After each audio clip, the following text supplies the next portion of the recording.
வணக்கம். நம்ம சேனலுக்கு தொடர்ந்து ஆதரவளித்துக் கொண்டிருக்கும் நல்ல உள்ளங்களுக்கு நன்றி. இன்றைக்கி சட்டசபையில் நடந்த நிகழ்வு நம்ம பேசினது தான். இதில் குறிப்பிடத்தக்கது முதல்வர் அவருடைய பேச்சு. துரைமுருகன் அவர்கள் உரிமையில் பேசியது. சக மனிதனை யாரும் யாருக்கும் தாழ்ந்தவர்கள் அல்ல, யாரும் யாருடையும் உயர்ந்தவர்கள் அல்ல. இதான் தந்தை பெரியார் சொன்னது, சமூக நீதி சொல்வது. அப்படிப்பட்ட சமூக நீதியை காக்க வந்தவர்கள் அப்படின்னு சொல்லி கொண்டிருக்கக்கூடிய திராவிட மாடல் ஆட்சியின் தூணாக விளங்கி கொண்டிருக்கிற ஐயா துரைமுருகன் அவர்கள் ஒருமையில் பேசுகிறார், நீன்னு பேச ஆரம்பிக்கிறார். இதுதான் தந்தை பெரியார் உங்களுக்கு சொல்லி கொடுத்ததா? இதுதான் சமூக நீதியா? நீன்னு பேசிட்டு அடுத்தவர் பேசுகிறது ஆடியோ கம்மியாகுது, ஆடியோ இல்லை. அப்படி என்ன அவ்வளவு கோபம் உங்களுக்கு?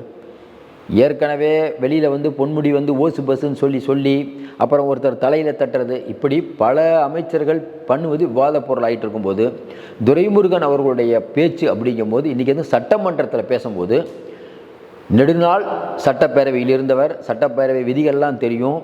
அப்படிப்பட்ட ஒருத்தர் இந்த மாதிரியான ஒரு விஷயத்தை நம்ம எதிர்பார்க்கல. இப்போ பிஜேபிக்காரங்க சொல்லுவாங்கள்ல, பாருங்கள் திராவிட மாடலுடைய பேச்சே தாங்க, திராவிட கட்சி இந்த மாதிரி தாங்க பேச்சு. நம்ம திராவிட மாடல் அரசையோ இல்லை திமுக அதிமுக விமர்சனம் பண்ணாலும் திராவிட கட்சிகள் தமிழகத்துக்கு பங்காற்றி இருக்கிறது அப்படிங்கிறத மறுக்க முடியாது, மறைக்கவும் முடியாது.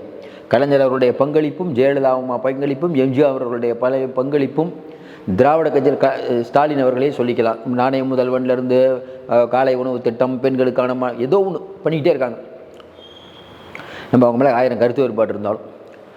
ஆனால் நீங்கள் இது அப்போ திராவிட இயக்க கலாச்சாரமே இதுதான் அப்படின்னு பிஜேபி மாதிரி ஆட்கள் சொல்லுவதற்கு நீங்கள் ஏன் பாதை ஏற்படுத்தி தருகிறீர்கள்? அப்போ எதிரில் இருக்க ஒருத்தரை பார்த்து நீ அப்படின்னு சொல்கிறது ரைட் சொல்லிட்டீங்க, அதுக்கு ஒரு மன்னிப்பு கூட நீங்கள் கேட்கலையே, வருத்தம் கூட கேட்கலையே. இது எப்படி சரியான விஷயமா இருக்கும்? நீங்கள் மற்றவங்கள சொல்கிறீங்க, இப்போ நீங்களே இந்த மாதிரி பண்ணால்?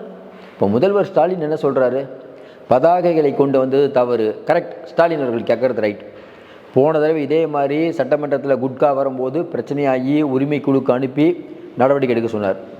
அப்போ இதே மாதிரி பதாகைகள், அதுவும் ஆளுநர் உரை அப்படிங்கும்போது யாரும் தொந்தரவு பண்ணால் அது சபை குறிப்பு, அதுவும் தாண்டி அது சட்டப்படி குற்றம், சபாநாயகர் நடவடிக்கை எடுக்கலாம். அப்போ அந்த பதாகைகளை ஏந்தி வந்தது எப்படி, ஏன் அப்படிங்கிற கேள்வியை இன்றைக்கி முதல்வர் கேட்டு உரிமை குழு பார்த்து நீங்கள் அவங்க மேலே நடவடிக்கை எடுங்கன்னு சொல்கிறாரு சிஎம். இது வரைக்கும் கரெக்ட். உடனே எந்திரிச்ச துரைமுருகன் பேசிகிட்டு இருக்கும்போது சொல்கிறாரு, இந்த மாதிரி தனபால் ஏற்கனவே இங்கே சபாநாயகர் இருந்த தனபாலை கேளுங்க, இது சரியா? ஏற்கனவே எங்கள் மீது அவர் நடவடிக்கை எடுத்தார் அப்படின்னு சொல்கிறீங்க. அப்போ யாரோ ஒருத்தர் பேச வர்றாரு, ஏங்க நான் பேசிகிட்டு இருக்கேன், அமைதியாக உட்காருங்க. ஏன்னா நீங்கள் ரொம்ப நாள் சீனியர், பண்பட்ட மனிதர், நீங்கள் அந்த மாதிரி தான் வார்த்தையை சொல்லணும். எவ்வளவு கோபமாக இருந்தாலும் பார்த்து பேசுங்க, முடிஞ்சா ஒன்று வேணாம். அன்றைக்கி ஜெயலலிதா அம்மா அவர்கள் சட்டமன்றத்தில் விஜயகாந்த் அவர்கள் சண்டை, அன்றைக்கி நான் சட்டமன்றத்தில் தான் இருந்தேன். அன்றைக்கி ஜெயலலிதா அம்மா பேசிகிட்டு இருக்கும்போது விஜயகாந்த் அவர்களும் பேசுகிறாரு. விஜயகாந்த் அவர்கள் பேசும்போது இங்கேருந்து பேரே மினிஸ்டரே தெரியும், தருமபுரியை சேர்ந்த ஒரு அமைச்சர். அப்போ குடிச்சிட்டு வந்தியா அது ஒன்று கேட்குறாரு, அந்த மாதிரி வார்த்தை தான் கேட்டார் விஜயகாந்த். அப்போ அம்மா உங்கள் ஆட்சி நடக்குதுமா, நான் உங்கள் மேலே நான் நிறைய குற்றச்சாட்டு சொல்கிறேன், ஆனாலும் இந்த வார்த்தையை நீங்கள் அனுமதிக்கிறீங்களான்னு கேட்டிருந்தாங்கன்னா ஜெயலலிதாம்மா அந்த அமைச்சரை ஒரு ரவுண்டு கட்டியிருப்பாங்க. அதை விட்டுட்டு கொஞ்சம் விஜயகாந்த் உணர்ச்சிவசப்பட்டார். அது அன்னைக்கு அவர் பண்ண தவறு தான். ஏன்னா நம்மளுடைய எதிராளி நம்மளுடைய கோபத்தை தூண்டி நம்மளை எஸ்டாப்ளிஷ் பண்ணுறதுக்கு எல்லா முயற்சியும் பண்ணுவாங்க. விஜயகாந்த் என்ன பண்ணாங்க? ஒரு நல்ல மனிதரை எல்லா சேனல்லையும் கூப்பிட்டு அவரை வெள்ளோந்தியாக பேசுவார். அதனால் அவரை கோவக்காரன்னு பேசி அவரை ரொம்ப ஒரு காமெடியனாக்கி கடைசியாக என்ன நிலைமைக்கு ஆனாங்கங்கிறது பார்த்துருக்கோம். அப்படிப்பட்ட சூழ்நிலையில் ஒரு பண்பட்ட துரைமுருகன் அவர்கள் இன்றைக்கி நடந்துக்கிட்ட விதம் அப்படிங்கிறது நம்ம என்ன தோணுதுன்னா, ஒருவேளை பையன் டென்ஷனில் இருக்கார் பொழுது அதனால் யார் என்ன சொன்னாலும் எரிஞ்சு விடுறாரு அப்படி தான் எடுத்துக்க முடியும். அதற்கு ஒரு வருத்தம் கூட தெரிவிக்கவில்லை. அப்படிங்கும்போது இதுதான் திராவிட மாடலான்னு கேட்பாங்களா, கேட்க மாட்டாங்களா? இது சரிங்கிறீங்களா? நமக்கு ஒன்றும் புரியல. நமக்கு தெரிஞ்சு நான் சட்டமன்றத்தில் முதல்வர் இந்த மாதிரி பேசுனதா இல்லை. வெளியில் முதல்வர் பேசும்போது நம்ம சொன்னோம், யார் யாரோ கட்சி ஆரம்பிக்கணும் அப்படின்னாரு. நம்ம சொன்னோம், என்னங்க மரியாதையோடு பேசணும், யாகாவாராயினும் நாகாக்க. தொடர்ந்து நம்ம திருவள்ளுவர் அவர்களுக்கு சிலை வைத்தோம். திருவள்ளுவருடைய கொள்கைகள் என்ன, தந்தை பெரியாருடைய கொள்கைகள் என்ன, அம்பேத்கரின் கொள்கைகள் என்ன, கலைஞர் எப்படி பேசினார், கலைஞர் இப்படியா பேசினார், கலைஞர் இதுதான் துரைமுருகனுக்கு கற்றுத்தந்தாரா? கொஞ்சம் பாருங்க, இன்றைக்கி திமுக எம்எல்ஏக்கள் நடந்து கொண்ட விதம் என்ன? வேல்முருகன் அவர்கள் பேசும்போது பின்னால் கரெக்டாக பண்ணுறீங்க.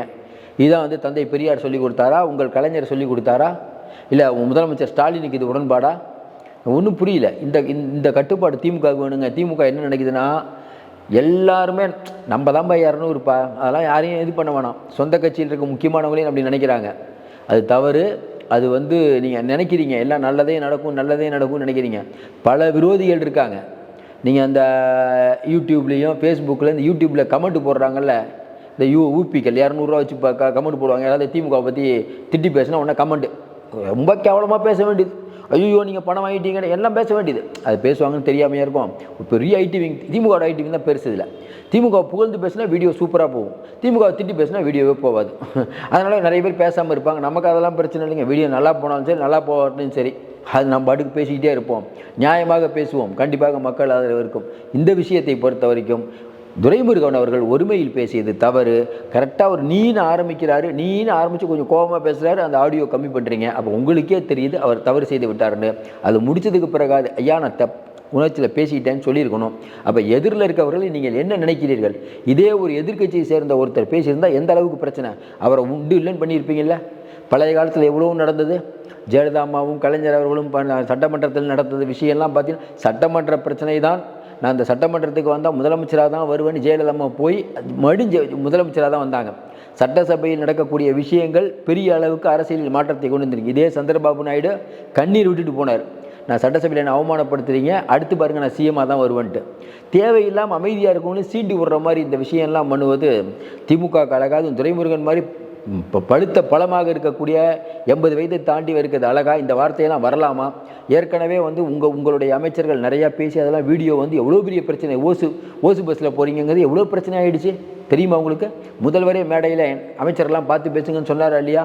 அப்படிப்பட்ட ஒரு கண்ணியமான அமைச்சர் இது மாதிரி சட்டமன்றத்தில் போய் சரியா பெரும்பாலும் எந்த ஊடகத்துலையுமே அது வருது. அவர் பேசுனது எந்த ஊடகத்துலையும் வரல. என்ன ஊடகத்தில் வரும்? அதிமுகவினர் எடப்பாடி வரல. ஏன் எடப்பாடி பயந்துட்டார். எதுக்கு? யார் இந்த சார்னு கேட்டுருவாங்க. எடப்பாடி பயந்துட்டார், அவர் உடம்பு சரியில்லை வரல. இதையே ஒரு அரசியலாக்குறாங்க. சரி, அதாவது என்னென்னா, உங்களிடம் அதிகாரம் இருக்கிறது, பணம் இருக்கிறது, சேனல் இருக்குது, யூடியூப்பு, ஃபேஸ்புக்கு, அதிகாரம் காசு கொள்ளையாக இருக்குது, நீங்கள் என்ன வேணால் பண்ணுறீங்க. ஆனால் இதே மாதிரி இப்படியே போகும் காலம் அப்படின்னு நினைக்கிறார்கள். கண்ணிமிக்கும் நேரத்தில் எல்லாம் மாறும். உலகத்தில் எல்லோரும் நினைக்கிறாங்க நாம் தான் 400ன்னு சொன்னவர் என்ன நிலைமையில் இருக்காருன்னு சொல்கிறீங்க, நீங்கள் 200ங்கிறீங்க. பொறுத்திருந்து பார்ப்போம். மீண்டும் சந்திப்போம். நன்றி, வணக்கம்.